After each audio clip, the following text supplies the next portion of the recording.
네, 여러분 안녕하세요. 드디어 북한이 우려했던 ICBM을 쐈죠.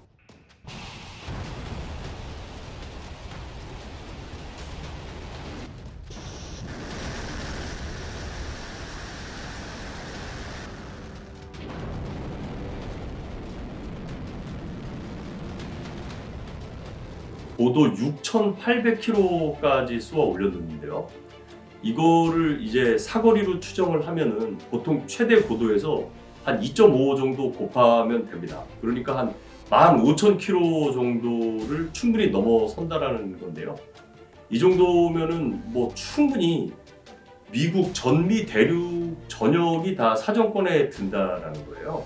우리가 지난 5년간 어떤 그 전략적 인내심을 가지고 북한을 지켜봤지만 결국은 북한은 ICBM을 개발하기 위한 시간을 벌게 된 거였죠. 제가 누누이 얘기하지만 북한은 핵을 포기하지 않을 것이고 또한 ICBM 기술을 끊임없이 개발을 할 것이다. 왜냐하면 핵을 투발하는 데 있어서의 가장 핵심이 바로 미사일이기 때문에 그렇습니다. 미국이나 러시아 이런 강대국은요 핵을 투발하는 수단이 또 몇 개가 더 있죠. 2개가 더 있습니다. 하나는 전략 폭격기입니다. 폭격기에 핵 폭탄을 싣고 가가지고 떨어뜨리는 방법이 하나가 있고요. 또 하나는 잠수함에서 쏘는 겁니다. 잠수함에 싣고 가서 쏘는 그 SLBM이 굉장히 무서운 거죠. 왜냐하면 잠수함은 일단 한번 잠항을 하게 되면 어디에 있는지 찾기가 굉장히 어렵기 때문에 그렇습니다. 그런데 북한 입장에서 SLBM의 핵탄두를 싣기까지는 아직까지 넘어야 될 기술적 제한 사항들이 많죠. 그러다 보니까 북한은 이 ICBM을 개발해서 미국에게 미사일을 핵탄두를 실어서 투발하기 위한 기술로 개발을 하게 되는 겁니다. 자, 이번 ICBM을 보면서 많은 분들이 저와 똑같이 분석을 하시겠죠. 뭐냐면 이 북한의 탄도미사일 개발은 미국이랑 그쪽을 공격을 한 게 맞는데 목표를 우리가 볼 때 이제 그럼 저 북한의 미사일 기술은 어디에서 왔느냐? 이게 이란, 그다음에 시리아에서 기술을 받았다고 많이 알고들 있죠. 그리고 그것은 사실입니다. 또한 북한 역시 이 스커드 미사일 기술을 또 이란이나 시리아 등에 역제공한 것도 맞아요. 그런데 이거는 단거리 탄도미사일일 경우에는 그게 맞습니다. 대략 한 500에서 1000km 정도 날아가는 미사일은 맞는데 ICBM의 경우는 우리가 좀 생각을 달리 해야 돼요. 이것은 굉장히 고차원적인 기술이 집합되어야 하기 때문에 사실은 우리나라도 현무를 개발하고 있지만 ICBM을 개발하는 데는 저는 좀 더 많은 시간과 예산이 투입이 돼야 된다고 생각을 합니다. 자, 그러면 이란이나 시리아 같은 이 단거리 유도탄을 필요로 하는 나라와 북한은 이미 충분한 기술적 교류를 했음은 자명한 사실인데요. 지금 ICBM의 경우는 그러면 이 기술이 어디서 왔겠느냐에 대해서 우리가 좀 고민을 해봐야 되는데요. 여러분, 이게 북한이 스스로 여러 가지 단거리 미사일을 개발했기 때문에 독자적으로 ICBM의 기술을 개발할 수 있었을 것이냐 좀 고민을 해봐야 되죠. 며칠 전 쐈던 화성 17호 ICBM의 원천 기술은 사실은 이거 우크라이나에서 온 거거든요. 그러면 우크라이나는 이 기술을 어떻게 자기들이 가지고 있느냐? 구소련 시절, 우크라이나 여러분 옛날에 구소련이었죠. 구소련 시절에 소련이 미국에 좀 더 가까이 그리고 서구권에 좀 더 가까이 핵을 배치하기 위해서 우크라이나의 여러 지역에 핵과 탄도미사일을 배치를 하게 되었고요. 따라서 그 지역에 탄도미사일 관련 핵심 기술, 즉 과학자들과 생산 시설을 만들어 놨었던 거죠. 이거는 뭐 예전에 2016년에 북한이 핵 실험을 했을 때도 우크라이나 기술자들이 은밀하게 들어가서 작업을 했을 것이다라고는 익히 알려져 있는 사실입니다. 현재 우크라이나와 관련해서 이런 얘기들은 나오지 않고 있는데 이번에 북한이 ICBM을 쏘므로 해서 거의 성공적인, 왜냐하면 재진입에 거의 성공을 했지 않습니까? 이게 6,800km를 올라가서 실제로는 거리로는 한 1000몇 킬로 정도를 갔지만 얘를 눕혀서 사거리로 보면 약 한 15,000km 정도 날아가게 되다 보니까 이것은 미국 전역을 타격하는 기정사실화라고 볼 수가 있고 여기에 핵탄두만 싣게 되면 북한은 명실공히 핵미사일을 보유한 ICBM을 보유한 나라가 되는 거죠. 자, 소련이 해체할 당시에 우크라이나가 보유한 핵과 미사일에 대해서 미국은 굉장히 신경을 썼습니다. 그러다 보니까 우크라이나가 핵탄두를 어쨌든 뭐 그 코드는 러시아가 가지고 있어서 쓰지 못한다고 하지만 어쨌든 핵탄두를 가지고 있는 것 자체가 미국에게는 큰 부담이었기 때문에 즉 그 핵탄두를 포기하게 되면 여러 가지 지원을 하겠다라는 것이 이제 미국의 어떻게 보면 실수 아닌 실수였다고 볼 수 있죠. 그런데 이런 핵과 탄도미사일과 관련한 기술자들이 본인들도 먹고 살아야 되는 문제가 생기겠죠. 왜? 소련이 해체가 되면서 이 사람들은 실업자가 된 거 아닙니까? 엄청나게 높은 과학기술을 가지고 있는데 본인들이 결국은 이 경제적인 활동을 하기 위해서 찾아간 나라가 어디냐면 그게 바로 북한이죠. 북한은 94년 핵 위기 때도 북한 핵심 기술자를 이 우크라이나로부터 수입을 했었던 적이 있었습니다. 그때 이미 우크라이나의 기술을 맛을 본 거죠. 월등히 앞서 있던 우크라이나의 기술을 익히 알고 있던 북한은 계속해서 우크라이나 출신들을 스카웃을 하기 시작을 했고요. 또 우크라이나는 역시 시리아라든지 이란, 기타 서방권 국가들에게 자기들의 기술자들을 수출하기 시작을 한 거였습니다. 왜? 외화를 벌어야 되니까 그런 거죠. 결국 북한 혹은 시리아, 이란과 같은 나라들의 이 탄도미사일의 기술 중에 하나는 우크라이나의 기술이 침투에 들어갔다, 스며 들어갔다라고 볼 수 있겠습니다. 자, 결국 제가 간단하게 정리를 드리면 북한의 핵과 탄도미사일 기술에는요, 우크라이나 출신 기술자들이 대거 투입이 되고 침투할 수밖에 없었다라는 거고요. 그 첫 번째 기술이 들어갈 때가 바로 소련이 해체되었을 때, 그때 일단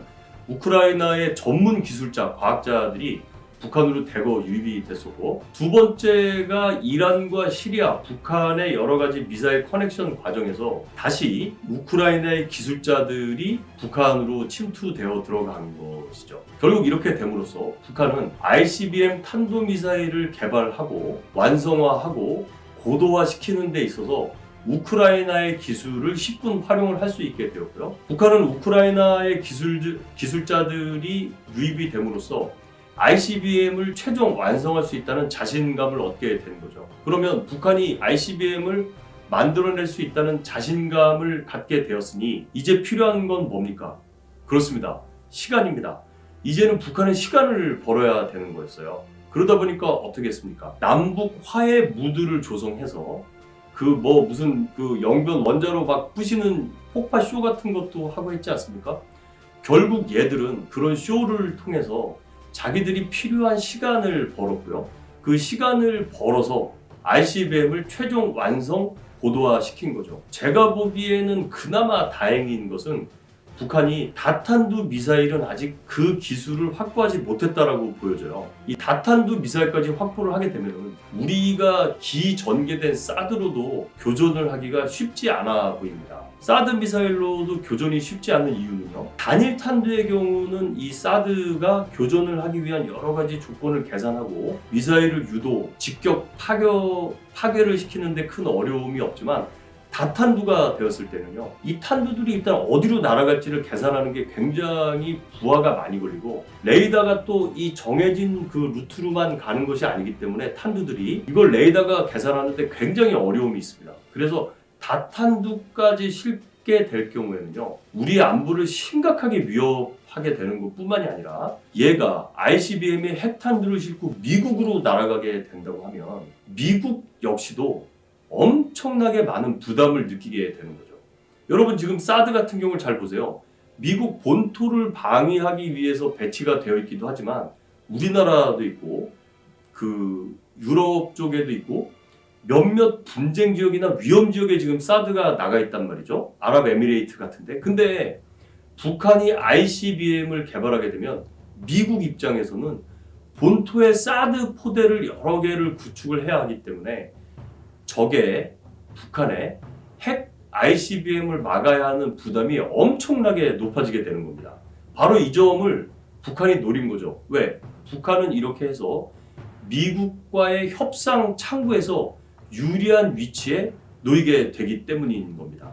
자, 현재 러시아와 우크라이나와 러시아 전쟁만 보면 러시아가 우크라이나를 침공했기 때문에 우리가 우크라이나 편을 드는 것은 뭐 어떻게 보면 약자를 응원하는 어떤 인간의 정서로서 당연하다고 볼 수 있지만, 사실은 우크라이나는 북한에 ICBM 기술을 넘겼던, 우리에게는 사실상 굉장히 부담이 되는 나라 중에 하나입니다. 지금은 러시아와 우크라이나가 전쟁을 하기 때문에 우리가 우크라이나를 응원을 하기도 하고, 또 일부 음으로 양으로 어떤 지원을 하고 있는지 혹은 앞으로 하게 될지 모르겠지만, 사실상 북한의 저 ICBM 기술은 우크라이나의 기술자와 과학자들이 가지고 와서 침투되어서 그 기술을 완성 단계, 고도화 단계까지 갔다고 보여지고요. 몇몇 그 매체들에 따르면 우크라이나 기술자들이 100여 명이 넘게 북한에 가서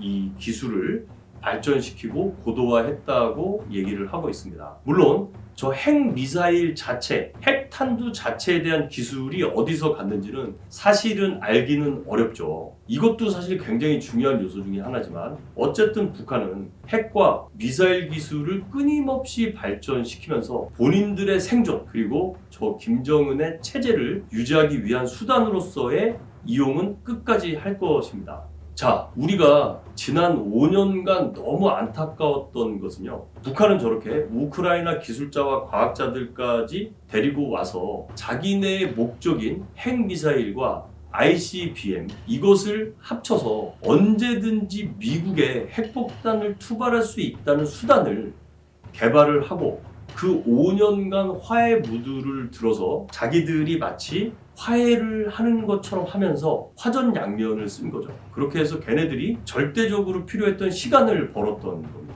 우크라이나는요, 2012년 유로마이단 혁명으로 친러 집권 세력이 몰락을 하면서 친서방 세력이 들어섰죠. 그러다 보니까 기술자들이 우크라이나를 탈출할 수밖에 없는 거예요. 왜냐하면 먹고 살아야 되니까 어쩔 수 없죠. 결국 이 사람들은 시리아와 이란 등으로 갔고, 북한이 그들의 중요성을 알아내고 북한으로 유입을 하게 되면서 2017년 북으로 갔던 여러 이 우크라이나 기술자들이 굉장히 다양하고 고도화되며 기술적으로 필요한 부분에 대해서 농축된 기술들을 북한에 이전을 해주지 않았느냐, 저는 이렇게 생각을 하고 있습니다. 이제 우리가 해야 될 것은요, 앞으로 북한에게 어떻게 압박과 제재를 가함으로 해서 북한이 핵을 투발하는 ICBM 저 수단을 내려놓을 것이냐가 관건이 되겠습니다. 그런데 저는 이게 굉장히 회의적이에요. 북한은 절대로 핵과 미사일을 포기하려고 하지 않을 것이기 때문입니다. 여러분, 북한의 핵과 미사일을 방어할 수 있는 유일한 수단은요, 그건 바로 국력입니다. 우리 국가가 강인하고 적이 언제든지 도발을 하면 보복을 할 수 있는 능력이 있다는 것을 보여줄 때만이 북한이 함부로 오판을 하고 나댈 수가 없게 되겠죠. 이 점이 가장 핵심이 되겠습니다. 제복이 존중받는 사회를 위해서 노력하는 유튜버 멋진 창창입니다. 감사합니다.